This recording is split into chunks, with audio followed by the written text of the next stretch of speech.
En diciembre de 2010, la Asamblea Legislativa aprobó la Ley de Acceso a la Información Pública, LAIP, y fue sancionada por el presidente Mauricio Funes, quien también acompañó todo el proceso previo de consulta para que pudiese entrar en vigencia el 8 de mayo de 2011, convirtiéndose así en el logro más importante en materia de transparencia, apoyado desde la Presidencia de la República. Lo que vamos a hacer es la presentación y la discusión sobre la propuesta del órgano ejecutivo sobre la Ley de Acceso a la Información Pública.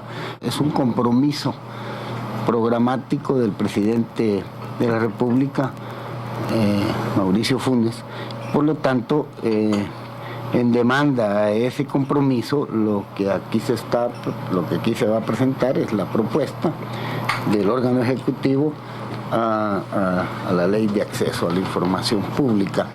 Ha pasado mucho tiempo para que fuese posible que se ejerza un derecho, probablemente el derecho más básico que tiene la población después del derecho al trabajo y el derecho, por supuesto, al ingreso familiar. Son propuestas surgidas por una iniciativa del Ejecutivo frente al tema de la transparencia. Lo que queríamos era conformar una propuesta que fortalezca el documento único que ya había. No estamos creando otro documento. Ya habían dos propuestas que generaron un documento único, una propuesta única, pues la queríamos fortalecer, que sea realmente de producto de la participación ciudadana. La verdad que en El Salvador, al igual que en muchísimos países del mundo, hay una especie de insatisfacción con respecto a que el Estado ha funcionado históricamente a partir del principio del secreto, ¿no? Y se hacía público en general lo que publicitariamente es beneficioso para la reproducción del Estado, para la reproducción del sistema político, para la imagen de algunos titulares, ¿cierto? Pero la información era poco sustanciosa. Y por otro lado, como todos sabemos, ¿no?, hay una creciente preocupación internacional en torno a cerrar los portillos de la corrupción.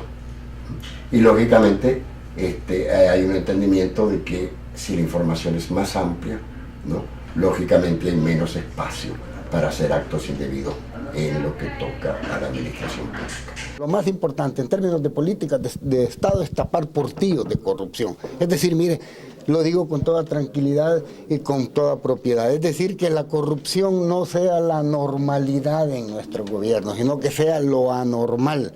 La Ley de Acceso a la Información Pública es precisamente uno de esos ámbitos, es decir, orientado a tapar portillos de corrupción. Todo el proceso de concepción e implementación de la Ley de Acceso a la Información Pública ha constituido un ejercicio de participación ciudadana sin precedentes, y la Subsecretaría de Transparencia y Anticorrupción ha realizado durante todo un año el proceso de capacitación, sensibilización, divulgación y preparación del capital humano para implementar eficientemente la ley. Ya aprobada la ley, hemos tenido prácticamente un año muy intenso de trabajo.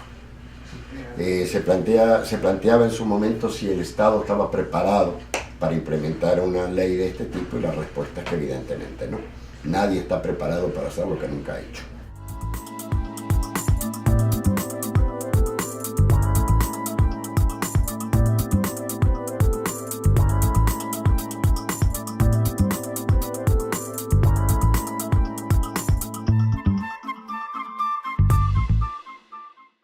Y esto implicado, ¿no?, primero abrir cajas y sacar un montón de información que generalmente no está en archivo, sino que está embodegada. No es lo mismo un archivo que una bodega.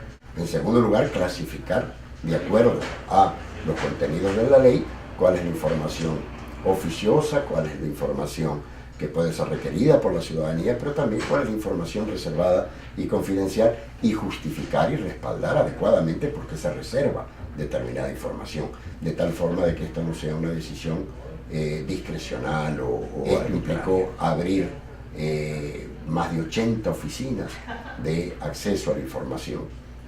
En el Ejecutivo le llamamos OIR, Oficinas de Información y Respuesta, es decir, entendemos que no son solamente oficinas que reciben demandas, sino que también responden a la ciudadanía, nombrar los oficiales de información que determina la ley, crear un programa informático que posibilitara que la información fluyera rápidamente, ¿verdad? Y pudiera ser buscada. Hemos creado incluso un foro interno en el Poder Ejecutivo donde hay más de 400 personas interactuando y intercambiando experiencias en todo este periodo de preparación de la ley. Hemos hecho también pláticas de inducción, hemos capacitado a más de 2.000 personas, hemos abierto en conjunto con la UCA y con apoyo internacional un diplomado para el acceso a la información, o sea que se ha ido creando toda una capacidad de capital humano capaz de entender y aplicar efectivamente la ley. Es importante subrayar que esta ley en su elaboración, no solamente en su demanda, tuvo un amplísimo nivel de participación social.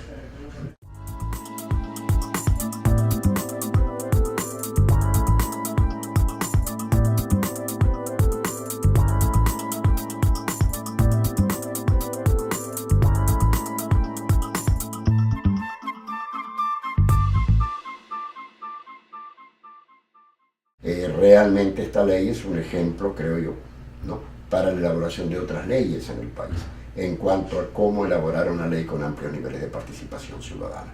En este sentido hay que reconocer que la Asamblea Legislativa también coadyuvó con una actitud muy abierta en cuanto a generar espacios de participación. Con el propósito de garantizar el derecho al acceso a la información de la ciudadanía, también se ha creado el portal Gobierno Transparente, que facilitará al ciudadano encontrar toda la información oficiosa del Poder Ejecutivo en un solo lugar. La ley va a posibilitar, va a incrementar considerablemente las oportunidades que tiene la ciudadanía de ejercer control sobre el Estado, o sea, de mejorar la relación entre Estado y ciudadanía. Estamos también haciendo un esfuerzo para no solamente publicar lo que nos demanda la ley, sino también información socialmente útil para que la gente pueda tomar mejores decisiones, conociendo, por ejemplo, las diferencias entre las tasas de interés de las tarjetas de crédito, es decir, un conjunto de información que no solamente tiene que ver con el Estado, sino con la responsabilidad que tiene el Estado de ejercer control sobre determinadas instancias privadas y que ese control sea lo más transparente posible y ofrezca información a la ciudadanía.